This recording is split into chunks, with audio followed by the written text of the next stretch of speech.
एक सवाल का जवाब दो, अगर आपकी एडिटिंग इतनी अच्छी है तो फिर लोग सिर्फ कुछ सेकंड बाद ही आपकी वीडियो छोड़कर क्यों चले जाते हैं? क्या प्रॉब्लम एल्गोरिदम है, क्या प्रॉब्लम थंबनेल है, या फिर प्रॉब्लम वही है जो आपको दिख नहीं रही है? हर दिन यूट्यूब पे लाखों वीडियोज अपलोड होती है, कुछ वीडियोज को लाखों व्यूज मिलते हैं और वहीं कुछ वीडियोज सिर्फ कुछ 100 व्यूज लाकर रुक जाती है। और सबसे शॉकिंग बात कि कई बार दोनों वीडियोज को एडिट करने वाले एडिटर की स्किल्स ऑलमोस्ट सेम होती है। डिफरेंट होता है तो बस उन छोटी मिस्टेक्स का जो धीरे धीरे व्यूअर का अटेंशन तोड़ देती है। व्यूअर को पता भी नहीं चलता और वो वीडियो को स्विप कर देते हैं। तो आज मैं वही मिस्टेक्स दिखाने वाला हूँ जो 90% एडिटर्स रोज करते हैं, और हो सकता है आप भी। एडिटिंग का असली काम ब्यूटीफुल ट्रांजेक्शंस बनाना नहीं होता। एडिटिंग का असली काम होता है व्यूअर के दिमाग को कंट्रोल करना, कब उसे सरप्राइज फील करवाना है, कब उसे इमोशनल बनाना है, कब उसका अटेंशन तोड़ना है और कब उसे स्क्रीन से चिपका के रखना है। ये सब एडिटिंग ही डिसाइड करती है। लेकिन अगर फाउंडेशन ही गलत हो तो एडवांस इफेक्ट और दुनिया का सबसे एक्सपेंसिव ऐप भी आपके वीडियो को सेव नहीं कर सकता। तो चलिए शुरू करते हैं उस मिस्टेक से जो अकेली ही हजारों वीडियोज को वायरल होने से रोक रही है।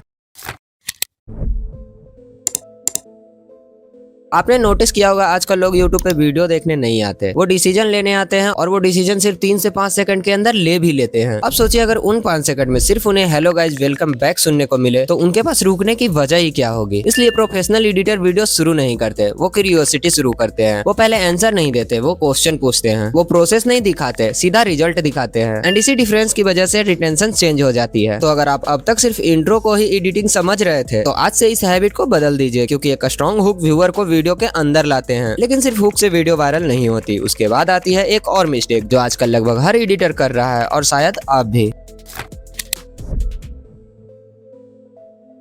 लेकिन क्या सिर्फ एक स्ट्रॉन्ग हुक ही काफी होता है? अगर हुक के बाद आपकी एडिटिंग व्यूअर को डिस्ट्रैक्ट करने लगे तो वीडियो रिटेंशन धीरे धीरे गिरने लगती है। और यहीं आती है दूसरी सबसे कॉमन मिस्टेक, हर जगह इफेक्ट लगाना। बहुत से नए एडिटर को ऐसा लगता है जितना ज्यादा ट्रांजेक्शन, सेक्स, जूम और एनिमेशन यूज करेंगे उसकी वीडियो उतनी ही प्रोफेशनल लगेगी। लेकिन रियलिटी बिल्कुल उल्टा है। प्रोफेशनल एडिटिंग का मतलब ज्यादा इफेक्ट नहीं बल्कि सही जगह पर सही इफेक्ट यूज करना होता है। सो प्रोफेशनल एडिटर पहले ही डिसाइड कर लेते हैं कि व्यूअर को किस पर फोकस करवाना है, उसके बाद ही इफेक्ट यूज करते हैं। इसलिए अगली बार एडिटिंग करते टाइम खुद से एक क्वेश्चन जरूर पूछना, क्या ये इफेक्ट मेरी स्टोरी को बेटर बना सकती है या सिर्फ स्क्रीन को भर रहा है? अगर जवाब दूसरा है तो उस इफेक्ट को हटा देना ही बेहतर है। देन चलिए अब बात करते हैं तीसरे मिस्टेक की।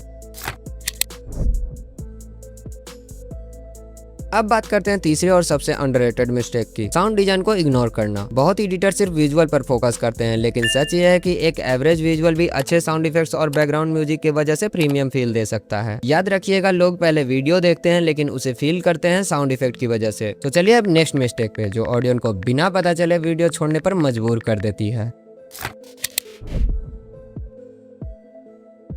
अब आते हैं चौथी मिस्टेक पे, स्लो पेसिंग। कई एडिटर एक ही क्लिप को जरूरत से ज्यादा देर तक स्क्रीन पर रखते हैं, बल्कि ऑडियंस को सिर्फ 3 सेकंड ही लगते हैं उसे समझने में। आप हर 3 सेकंड में नई इन्फॉर्मेशन दो, वरना व्यूअर जल्दी ही इंटरेस्ट लॉस कर देंगे। याद रखना, फास्ट एडिटिंग का मतलब सिर्फ फास्ट कट नहीं होता। फास्ट एडिटिंग का मतलब होता है व्यूअर का 1 सेकंड भी वेस्ट ना हो। और अब बात करते हैं लास्ट एडिटिंग की, जो अच्छी एडिटिंग के बाद भी वीडियो को अनमेच्योर बना देता है। बहुत से एडिटर टेक्स्ट और कैप्शन को सीरियसली नहीं लेते एंड रैंडम फॉन्ट्स, छोटा टेक्स्ट या स्क्रीन पे बहुत ज्यादा टेक्स्ट यूज करते हैं। इससे वीडियो प्रोफेशनल दिखने की वजह मेसी लगने लगती है, बिकॉज टेक्स्ट का काम सिर्फ लिखना नहीं होता, व्यूअर का ध्यान सही जगह ले जाना भी होता है। याद रखना, अगर व्यूअर को टेक्स्ट समझ नहीं आया तो वहीं पे वीडियो स्किप। तो ये थी वो 5 मिस्टेक जो आप लोग अनजाने में रिपीट कर रहे थे। एंड अब अगर इस वीडियो से आपको कुछ नया सीखने को मिला हो तो वीडियो को लाइक जरूर करिएगा एंड चैनल को सब्सक्राइब कर लीजिएगा। सो मिलते हैं नेक्स्ट वीडियो में एक और प्रैक्टिकल एडिटिंग ट्यूटोरियल के साथ। तब तक के लिए हैप्पी एडिटिंग।